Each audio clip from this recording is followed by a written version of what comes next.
Hello everyone! Good morning po sa ating lahat. So, kumusta kayo dyan?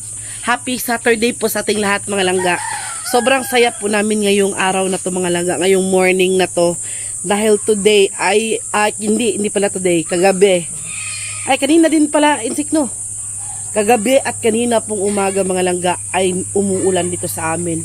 Kaya sobrang saya ko at sa aming mga pananim mga langga dahil sa wakas, nag-uulan-ulan na siya mga langga. Kaya ngayon, for today's video ay ipapakita ko po sa inyo at i-update ko po kayo sa aming mga tanim na mga tanim namin na tomato. Diba? Marami kaming tanim na tomato kaso lang sobrang init kaya yung mga tomato na sana malalaki at mga hybrid po sila mga langga ay hindi sila nagtubo. Maliliit lang yung kanyang mga bunga pero nakaka-harvest naman po kami mga langga. Hindi na siya lumaki dahil sobrang init at dinidiligan naman po namin siya from time to time, every day. Nagdidilig po kami every morning po. Kahit sobrang hirap ng tubig dito. Pero talagang ganun lang siya, na mahinog na lang siya. Hindi talaga siya lumalaki talaga. Hindi katulad. Siguro kapag hindi siguro uminit ng grabe, siguro lalaki siya. Kasi hybrid yung mga kamatis natin mga langga. Kaso lang, sobrang init. Kaya yun, mura siya di kubol. Gagmay lang siya pero sobrang saya nila, hindi lang sila, sobrang saya din namin dahil ang aming mga tamatis ay naulanan na sa wakas yung nakainom na sila ng tubig galing sa langit.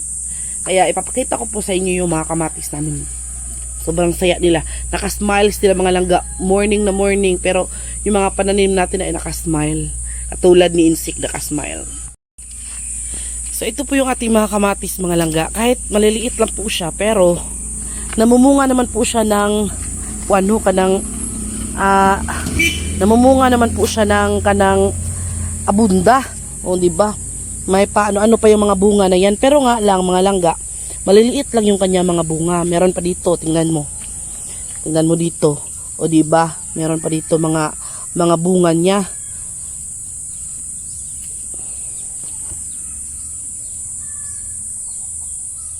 So balik tayo dito mga langga, balik tayo kasi na full storage yung cellphone ko. Tapos ayun, o di ba napakita ko na sa inyo no, ito nga may mga tanim oh. Ito yung mga nainitan mga langga pero namumunga pa rin sila kasi lagi po kasi namin silang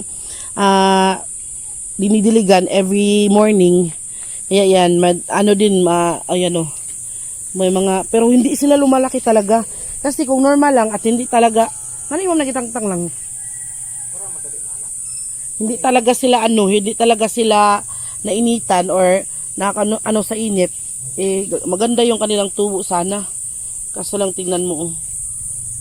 Tapos ito maliliit lang sila pero hindi na sila lumaki mga langga. May mga ganito nga lang na mahinog na lang siya ba. Tingnan nyo yung resulta ng init mga langga. Natuyo siya. Pero nag-smile sila kanina dahil kuan ka ng dahil inulan sila mga langga. Tingnan nyo yung talong namin na upaw na. So hindi pa kami nagtanim mga langga dahil sobrang init nga. Pero ngayong umuulan-ulan na siya ay tingnan nyo yung mga dahon namin sa sibuyas. Tingnan nyo siya mga langga. Naano na siya kanang naupaw. Kaya naubos ko na kunin yung mga dahon. Kaya ngayon mga langga, for today's video, pakita ko sa inyo yung aming mga kamatis. At meron na kaming harvest mga langga. Marami kaming harvest na kamatis doon sa ref. Kung may manghingi naman sa mga kapitbahay namin, ay magbigay naman kami. Yan o. Pumunta nga dito yung tsahin ni Insik na galing Mandawi. Binigyan namin ng maraming kamatis. So kasi hindi namin maubos eh. Tapos maliliit lang kasi siya. Mga ganito kaliit. Mahinog na lang siya mga langga. Masarap din siyang isaw-saw sa suka. Kung hilaw. Ayan. So dito naman sa kabila, nandito si Insik. Nililinis na niya tong yung 2 cubicle mga langga. Dahil i-ready na namin siyang taniman. So siguro, dire sa kaninga Insik, kaninga bed ba? Duha. Sitaw lang ato itanom. Puro sitaw lang. Kaya ito pikas sa paliya lang tong uban. So ayan nilinis na po niya mga langga. Ito yung gapangan ng mga sitaw. Kaya pangit kasi yung una naming pagtanim mga langga, sipyat or mali dahil kuan ka ng ano kasi gitapad ba or ano ba? Itinabi ni insik, magkatabing tinanim yung parehong gumagapang kaya nahirapan gumapang yung iba. Kasi nga nagkakuan sila, nagkatapok-tapok na. Ano imo man kitang-tang brad? Imo ra na ibalik. So ayan o. Itinanggal na natin tong ano, itong para malinisan siya kay na ano naman kanang na tuyo na yung tangkay ng mga sitaw tsaka ng ano ampalaya. Tapos yung mga binalot namin na ampalaya mga langga ay hindi na talaga siya tumubo kay nagkandamatay man sila sa init. Kaya natuyo yung mga tangkay, mga dahon, yung branches. Kaya ganito. Pero magtatanim kami ulit. I-check natin yung ibang mga ano, mga seeds, kung anong seeds meron tayo doon. Meron akong dwarf na ano, bagyo beans. So magtatanim tayo. Siguro mga langga kapag hindi na mamunga itong ating mga kamatis, magpunla tayo ng iba. Magtanim tayo ulit ng iba. Tapos, yun.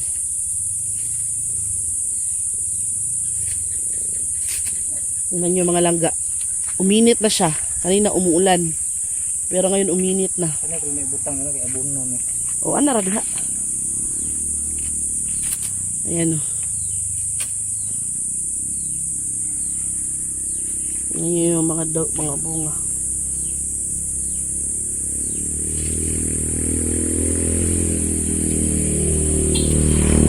So ito mga kamatis namin mga langga, nakakatulong din to sa amin. Lalo na kapag wala kaming ulam. Kasi ito lang yung igigisa ba. Pwede na siyang maulam. Igisa mo lang siya sa ano, sa mantika. Tapos lagyan mo ng ano, onion. Tapos igisa mo lang yung kamatis na hinog. Lagyan mo ng konting suka. Basta sa aking version, yun yung ano, masarap. Masarap sana kung may tuyo. Lagay mo sa tuyo ba. Pero mahal ang tuyo ngayon mga langga eh. Sobrang mahal. Kasing dollar ng bigas. So yung ating mga star apple, marami na rin bunga pero matataas nga lang. Malalayo. Nakakuha bes manigani dihag bunga gapon. Doon naman sa baba, baka nagtaka kayo kung bakit ano maputi yung usok. May nag-uuling kasi doon. Kaya ano, maputi talaga yung usok. So yan na lang. Tapos dito naman sa bandang to, sobrang saya ng mga miracle fruit natin. Sino dyan ang gusto ng miracle fruit na bunga? O kumuha lang kayo dito sa amin. Ay, hindi man namin alam kung paano gawin tong miracle fruit. Naalala ko noong buhay pa si Ate Charing, ito yung lagi niyang iluluto, yung miracle fruit na bunga. Kasi daw, gamot daw yan.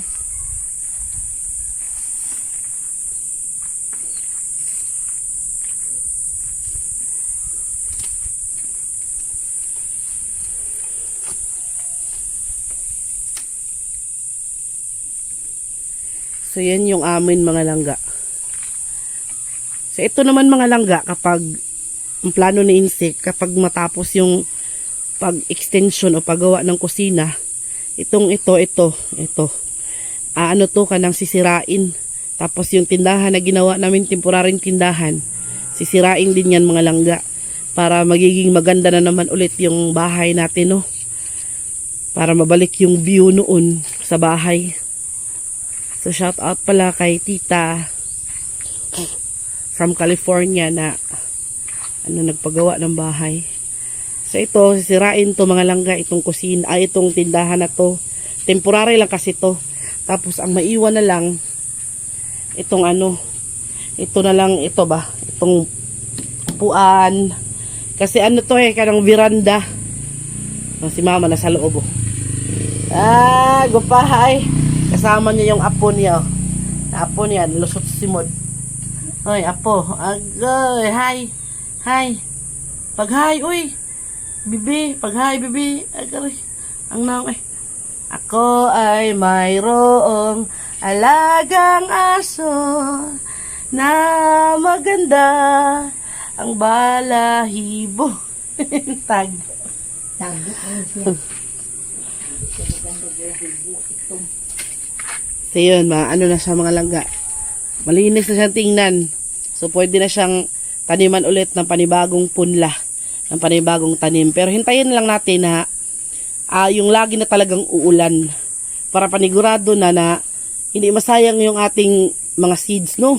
Kaya ang mahal kaya ng seeds ngayon dito mga langga. Yung yung seeds ng ampalaya, binili namin yun, 10 seeds, 10 lang, no? 20. Napo kabok, liso? Napo, 10 seeds mga langga, pero yung bili namin 100. Kaya mahal man ang seeds dito. So kung sinuwerte sana tayo nung ating pampalaya, sana tayo, makaguwang ba? Kaso lang, inuod lahat kasi nga dahil sa init. O diba? Pero nakakain naman yung nakaulam naman tayo kahit pa paano nung ampalaya. Nakaulam din noon si Inday Lucy. Nakadala doon sa kanyang boarding house.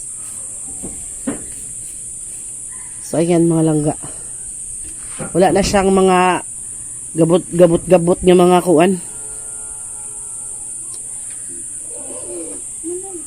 So ayan yung ating ayan yung ating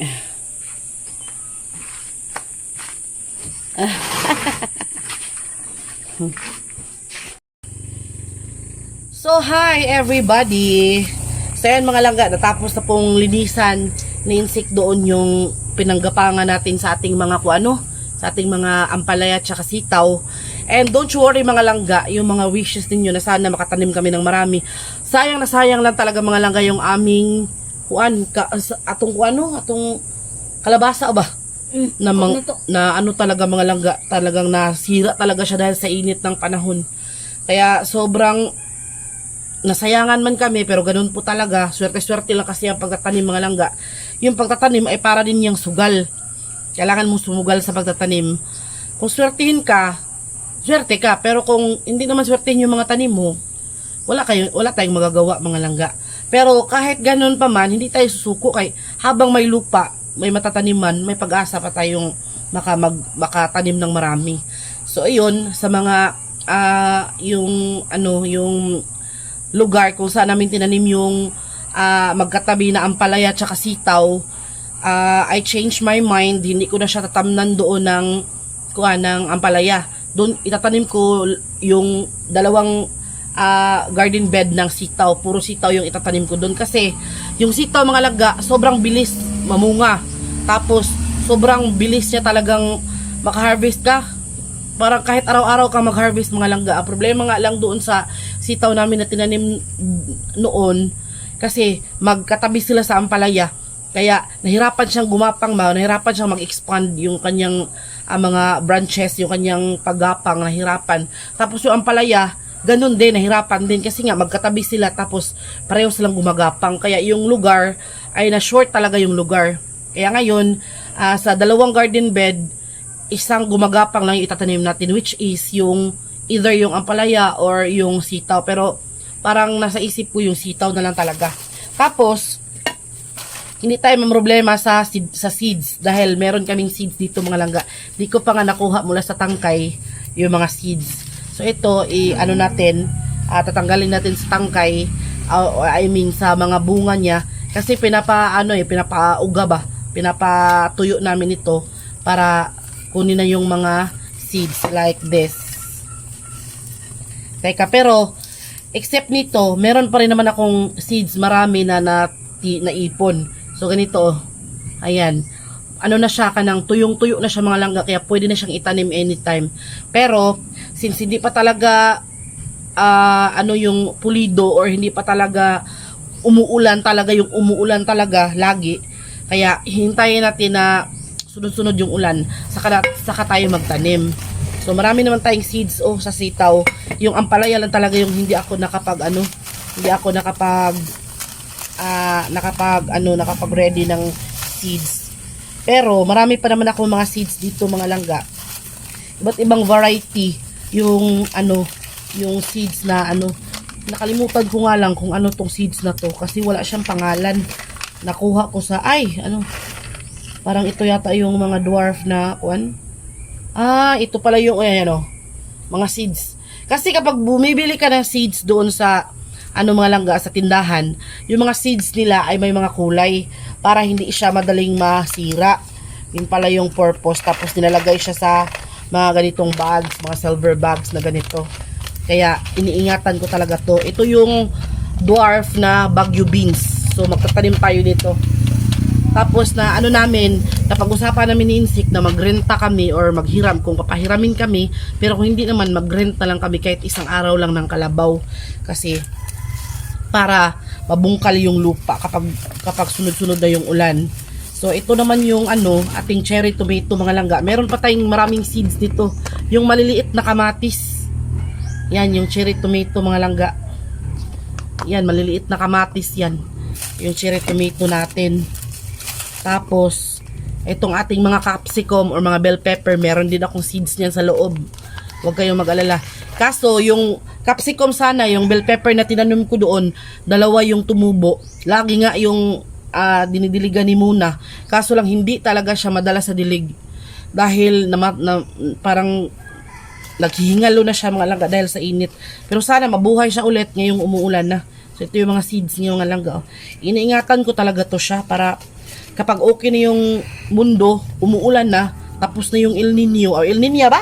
Ma? Ninya. El Niña, or grabe yung pagkainit.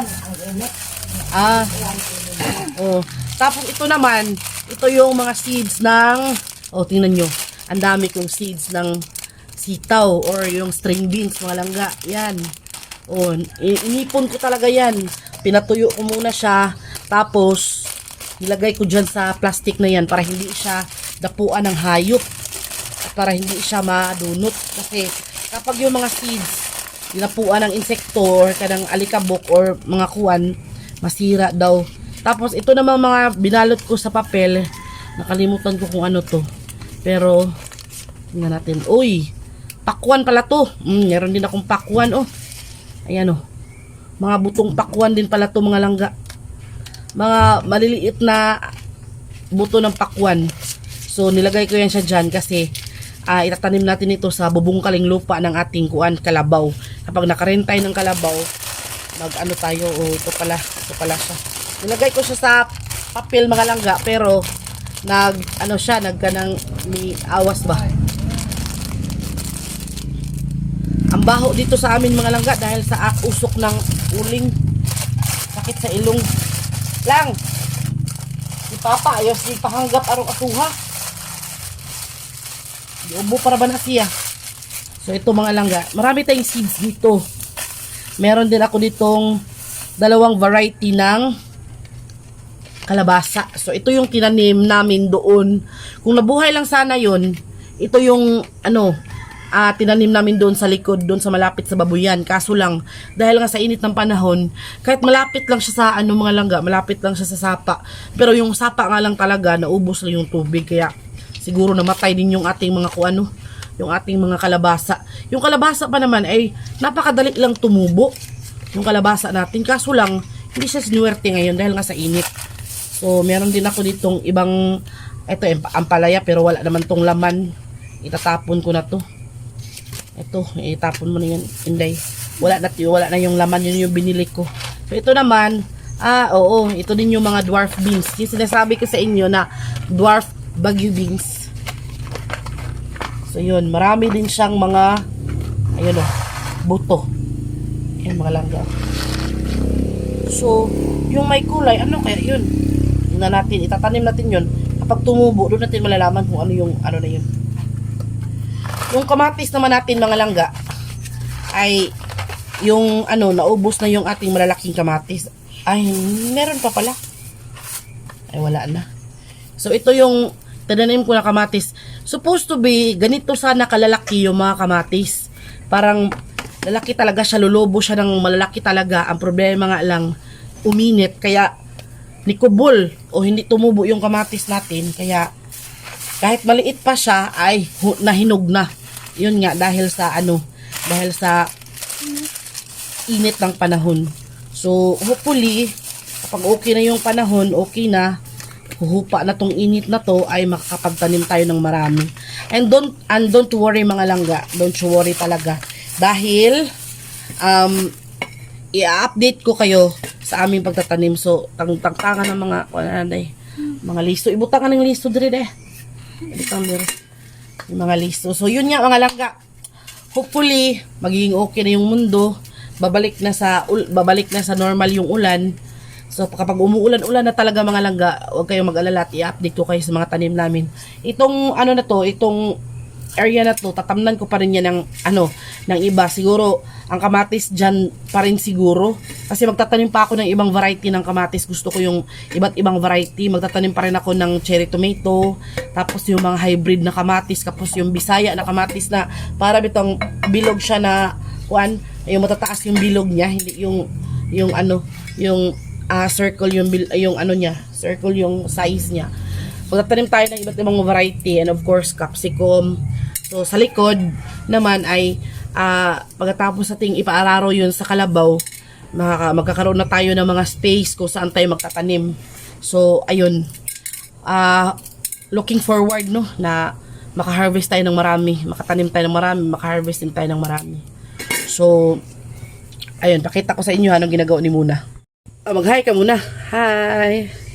So, siya yung nagtatanggal ng mga buto, mga langga. So, yan yung sinasabi ko sa inyo na pinapatuyo namin na bunga noong sitaw, yung string beans. Tapos, pinapatanggal ko kay Muna yung yung mga buto.